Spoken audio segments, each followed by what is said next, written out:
Bonjour à tous et bienvenue à cette nouvelle édition de la revue de la presse camerounaise, la toute première sortie de cette année 2026 que nous démarrons d'ailleurs avec l'hebdomadaire d'opinion, d'enquête et d'analyse confidentielle qui parle de scanning des marchandises en nous présentant les raisons du départ de la SGS du port de Douala.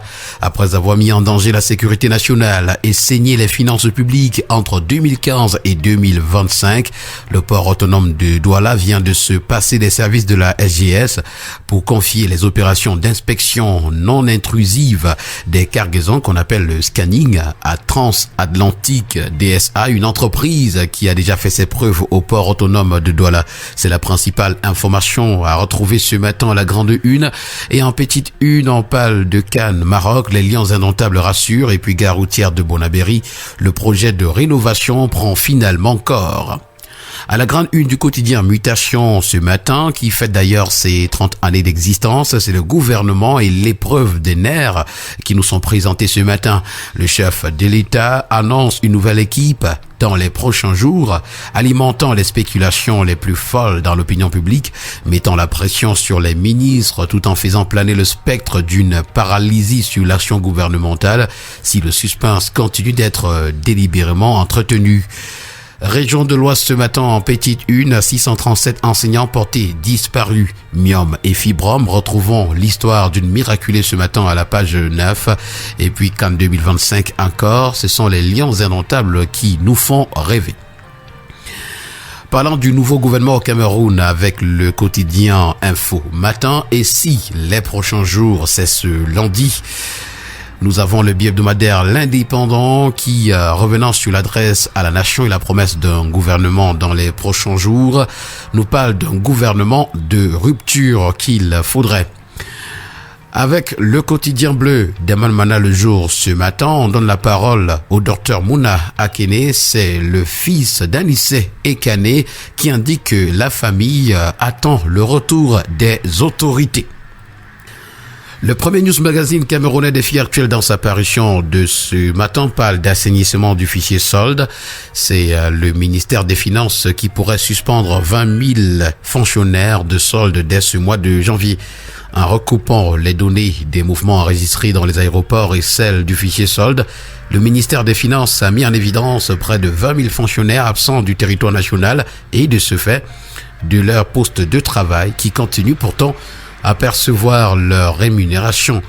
Une perte annuelle de 46 milliards de francs CFA pour l'État, à défaut de justifier leur présence effective dans le cadre de la procédure contradictoire en cours. Ces agents s'exposent à une suspension de solde dès ce mois-ci, nous renseigne ce matin le journal. Nous avons le tri-hebdomadaire La Météo ce matin qui parle de transport d'électricité et nous présente les éclairages du ministre de l'Eau et de l'Énergie sur les chantiers structurants. Et dans une récente interview, le ministre de l'Eau et de l'Énergie Gaston Elundou Essomba présente également les perspectives de renforcement du réseau national en 2026.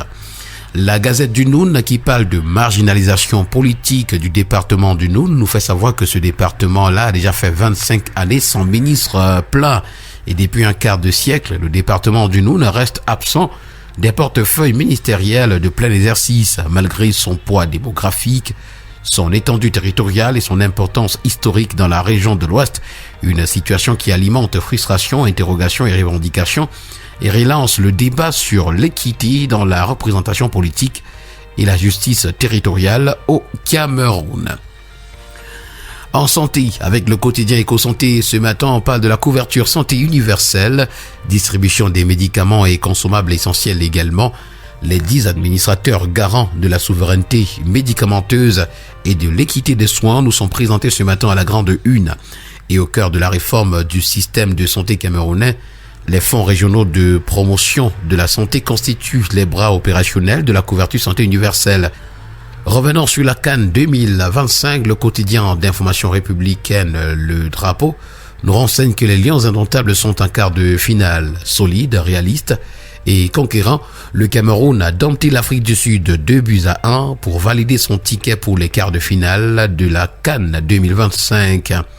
Portés par les buts de Thiama 2 et Christian Kofané, les Lions indomptables poursuivent leur montée en puissance et s'offrent un choc explosif face au Maroc, favori du tournoi. Une victoire de caractère qui ravive les ambitions camerounaises ce matin à la page 11 du journal. Et avec Cameroun Tribune, ça continue donc avec les Lions indomptables.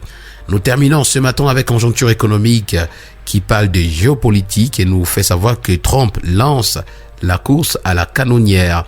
Donald Trump vient de jeter en déni le droit international et l'autodétermination des peuples dans un contexte où les appétits s'aiguisent, les velléités impérialistes refont surface, en indiquant que le cas Maduro va se répéter avec d'autres dirigeants dans le monde.